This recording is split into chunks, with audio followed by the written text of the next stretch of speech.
인천공항 출국장, 지금 이곳에서는 매일같이 기이한 광경이 펼쳐지고 있습니다. 출국 게이트를 향해 걸어가는 외국인 관광객들의 캐리어가 하나같이 터질 듯 부풀어 있습니다. 지퍼가 겨우 닫힌 수준이 아니라 아예 보조 가방까지 하나 더 들고 있는 사람도 수두룩합니다. 도대체 뭘 그렇게 담아간 걸까? 명품백이라도 쓸어 담은 건지, 최신 전자제품을 싹쓸이한 건지 열어보면 기가 막힙니다. 손톱깎이, 이태리 타월, 바나나 마두유, 양은 냄비, 김, 약과. 우리가 동네마트에서 몇천 원 주고 아무렇지 않게 집어드는 것들입니다. 편의점 봉지에 담긴 삼각김밥이랑 초코파이가 마치 전리품처럼 캐리어 한쪽을 꽉 채우고 있는 겁니다. 이게 대체 무슨 상황인가 싶겠지만 숫자를 보면 이건 우연이 아닙니다. 구조적인 변화입니다.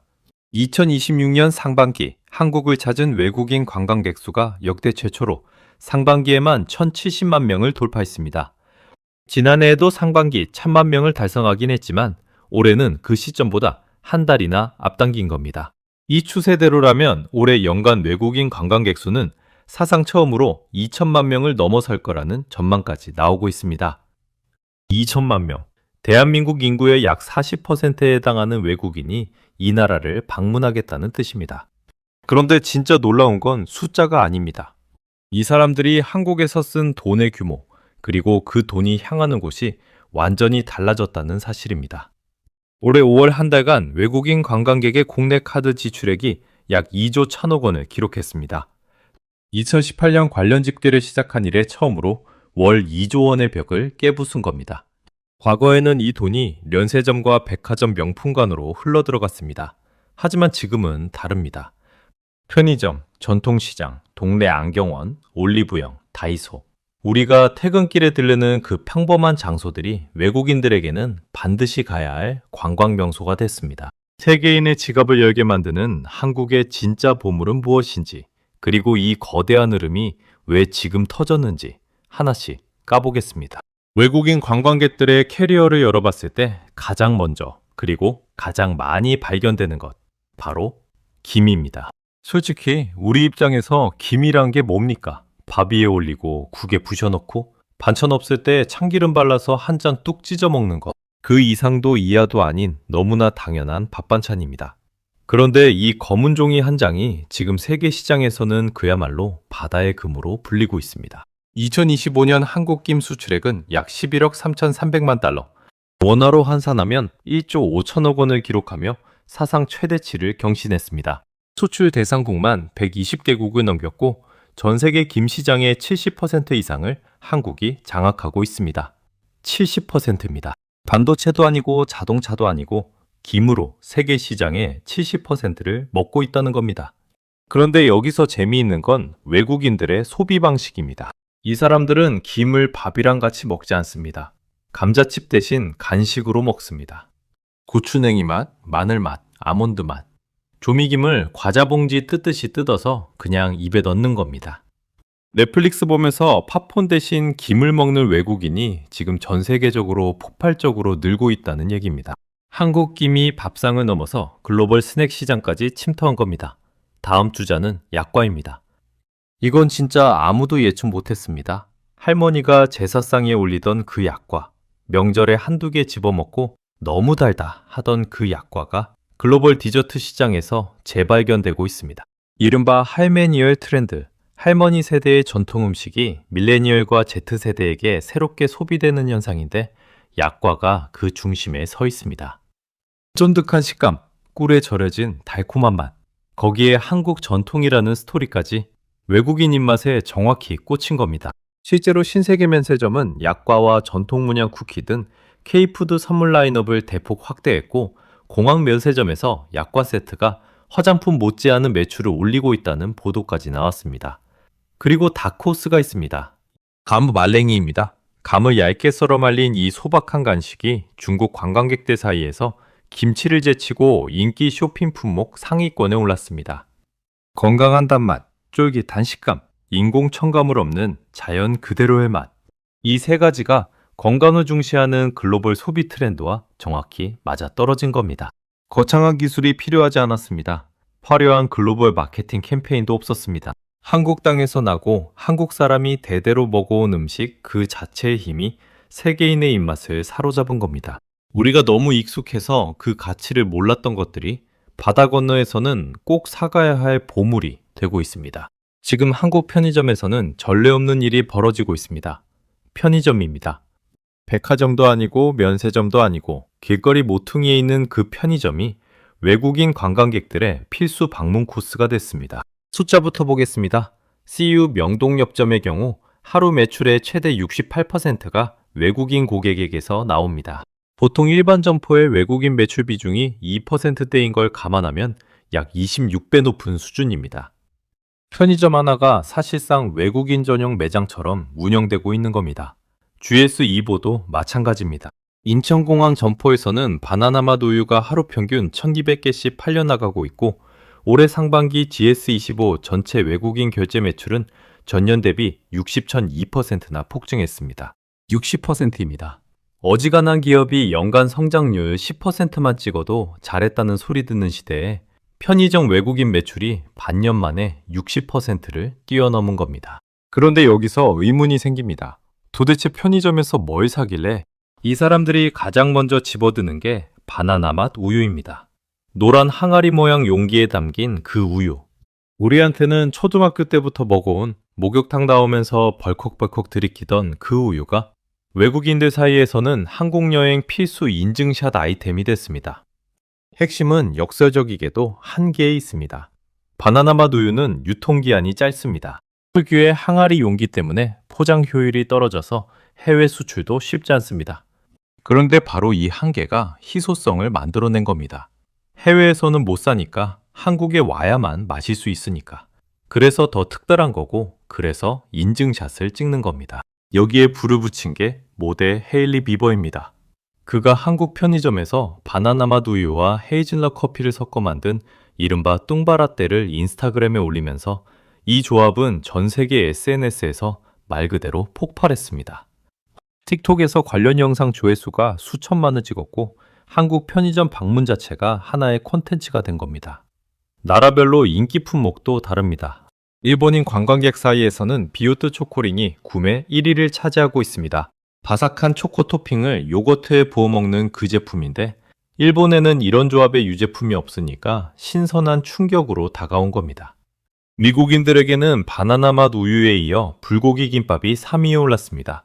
편의점 김밥 하나가 3,000원도 안 하는데 이 맛과 품질을 미국에서 찾으려면 최소 $10는 내야 합니다. 가성비가 미친 겁니다. 생각해보면.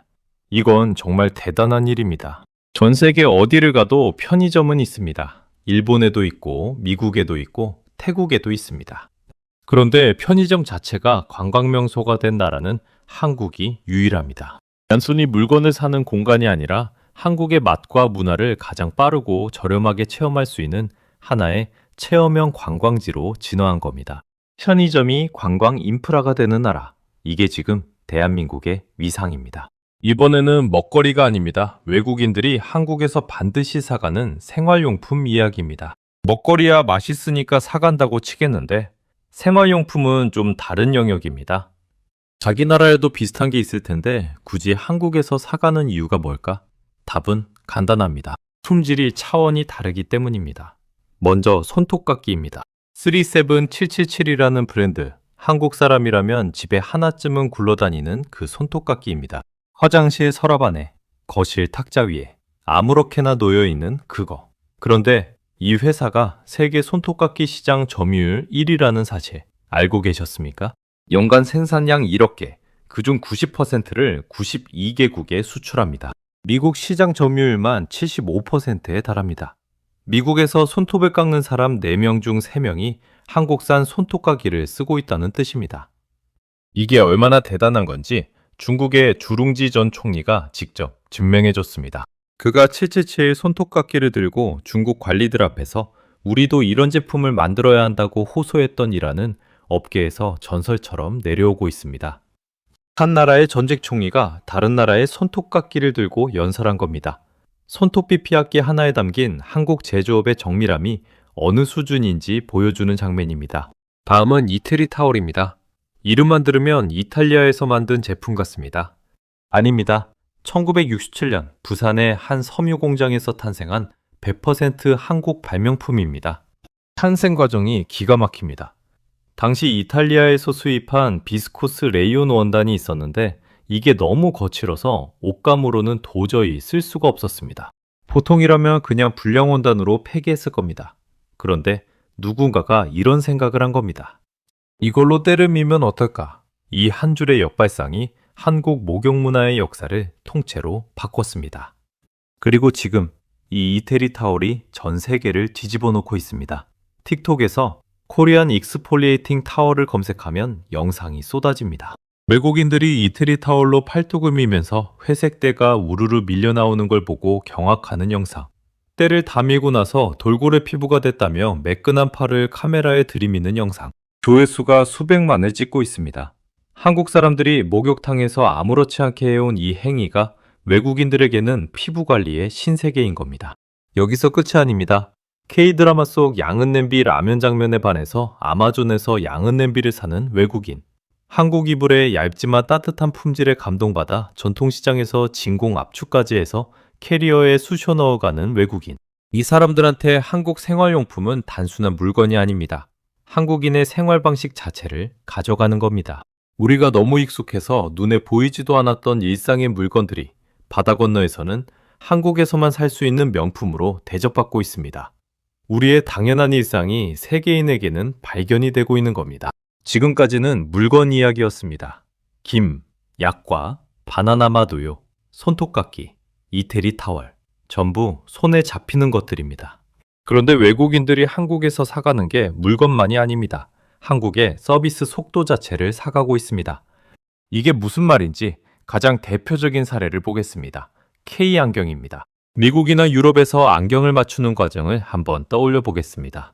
먼저 안과에 예약을 잡습니다. 보통 일주일에서 길면 한 달을 기다립니다. 예약일이 되면 안과에 가서 시력 검사를 받고 처방전을 발급받습니다.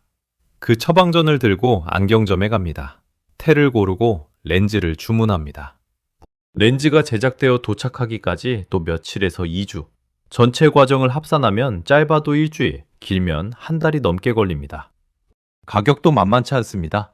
미국 기준 안경 한 개 맞추는데 평균 200달러에서 400달러, 하나로 30만 원에서 60만 원이 기본입니다.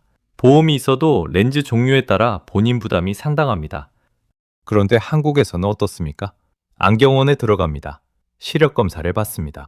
테를 고릅니다. 렌즈를 깎습니다. 완성된 안경을 손에 줍니다. 여기까지 30분입니다. 30분. 미국에서 한 달 걸리는 과정이 한국에서는 점심시간에 끝납니다. 가격은 본국 대비 30%에서 50%까지 저렴합니다. 같은 품질의 안경을 절반도 안 되는 가격에 절반도 안 되는 시간에 손에 쥘 수 있는 겁니다. 이 사실이 틱톡과 레딧에서 퍼지기 시작하면서 상상도 못한 일이 벌어졌습니다. K 안경 투어라는 신조어가 만들어진 겁니다. 한국 여행 목적 중 하나로 안경 맞추기가 들어가기 시작한 겁니다. 경복궁 가고 광장시장에서 빈대떡 먹고 명동 안경원에서 안경 맞추고 이게 지금 외국인 관광객들의 서울 필수 코스입니다. 숫자가 이걸 증명합니다. 여행 플랫폼 크리에이트립의 데이터에 따르면 안경원 상품 거래액이 불과 5개월 만에 1608%나 폭증했습니다. 1608%입니다. 16배가 넘는 성장을 5개월 만에 찍은 겁니다. 그리고 예약 고객의 49%가 미국인이었습니다. 미국에서 안경 맞추는 게 얼마나 고통스러운 과정인지 이 수치 하나로 알 수 있습니다. 명동 안경원의 경우 다른 관광상품과 함께 예약하는 비율이 44%에 달할 정도로 안경 맞추기가 단독 목적이 아니라 여행 패키지의 일부로 완전히 자리를 잡았습니다. 한국 아이웨어 시장 규모도 이 흐름을 타고 급팽창하고 있습니다. 2025년 기준 약 34억 달러, 2034년까지 53억 달러로 성장할 전망입니다. 빨리빨리 문화, 한때 세계가 한국을 비웃을 때 써먹던 단어였습니다. 느긋하지 못하고 조급하고 품질보다 속도를 앞세운다는 편견이 담긴 말이었습니다. 그런데 지금 세계는 그 속도에 지갑을 열고 있습니다. 비웃음이 경애로 바뀐 겁니다. 이건 단순히 빨라서가 아닙니다. 빠르면서도 정확하고 빠르면서도 품질이 뒷받침되기 때문입니다. 한국이 수십 년간 쌓아온 제조 인프라, 압축 성장 속에서 체득한 서비스 시스템, 그리고 압도적인 가성비, 이 세 가지가 결합돼서 만들어낸 경쟁력입니다. 세계 어느 나라도 쉽게 따라올 수 없는 한국만의 무기입니다. 정리하겠습니다. 김, 약과, 바나나맛 우유, 손톱깎이, 이태리 타월, 안경. 이 품목들을 한번 쭉 나열해 놓고 보면 공통점이 하나 보입니다. 어느 것 하나 처음부터 수출용으로 기획된 게 없다는 겁니다. 김은 밥 반찬이었고, 약과는 제사상 위의 간식이었고, 바나나맛 우유는 목욕탕 앞 냉장고에 꽂혀있던 음료였고, 손톱깎이는 서랍 속에 굴러다니던 생활 도구였고, 이태리 타월은 목욕탕에서 등짝을 밀던 수건이었고, 안경은 눈 나쁘면 동네 안경원 가서 30분 만에 맞추는 당연한 과정이었습니다. 그냥 한국 사람이 먹고 쓰고 즐기던 일상 그 자체입니다. 그런데 그 일상이 세계인의 눈에는 보물로 비친 겁니다. 우리가 특별하다고 생각해 본 적 없는 것들이 바다 건너에서는 한국에 가면 반드시 경험해야 할 것이 됐습니다. 그리고 이건 감성적인 이야기가 아닙니다. 실제 경제 수치로 증명되고 있는 현실입니다. 인천공항은 이제 단순한 출국장이 아니라 K푸드의 최전선, 격전지가 됐습니다. 공항 면세점 매대에 김 선물 세트와 약과 패키지가 화장품 옆자리를 꿰찬 겁니다. 면세업계 전체가 화장품 중심 구조에서 식품과 생활용품으로 상품군을 대전환하고 있고, 한국관광공사도 K굿즈 세계로 향하다라는 슬로건 아래 관광기념품 공모전을 확대하며 이 흐름에 올라타고 있습니다.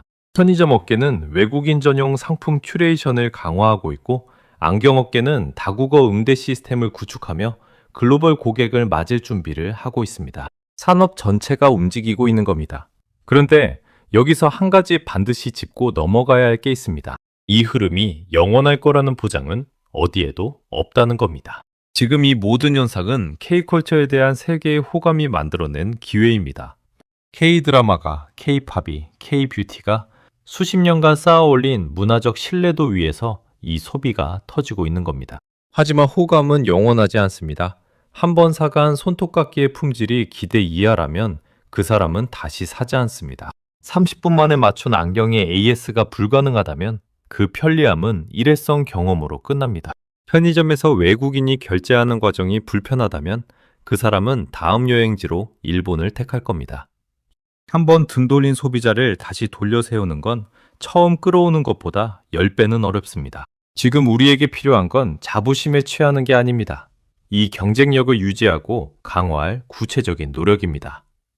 제품의 품질 관리를 더 촘촘하게, 서비스 인프라를 더 탄탄하게, 다국어 환경을 더 자연스럽게, 서울에 몰린 관광 수요를 지방으로 연계하는 시스템을 더 정교하게, 이 모든 게 뒷받침돼야 합니다. 세계가 한국의 일상에 반했습니다. 그렇다면 우리가 해야 할 일은 명확합니다. 그 일상의 수준을 더 끌어올리는 겁니다. 한국이라는 나라가 가진 저력은 거창한 데서 나오는 게 아닙니다. 밥상 위에 김 한 장, 서랍 속 손톱깎이 하나, 동네 안경원에 30분에 담겨 있습니다. 그 평범함의 위대함을 지키는 것, 그것이 2000만 관광시대를 진짜 열어가는 길이 될 것입니다. 이런 한국의 이야기가 더 궁금하다면 구독과 좋아요 한번 눌러주십시오. 우리가 미처 몰랐던 대한민국의 진짜 가치, 앞으로도 계속 파헤쳐 보겠습니다.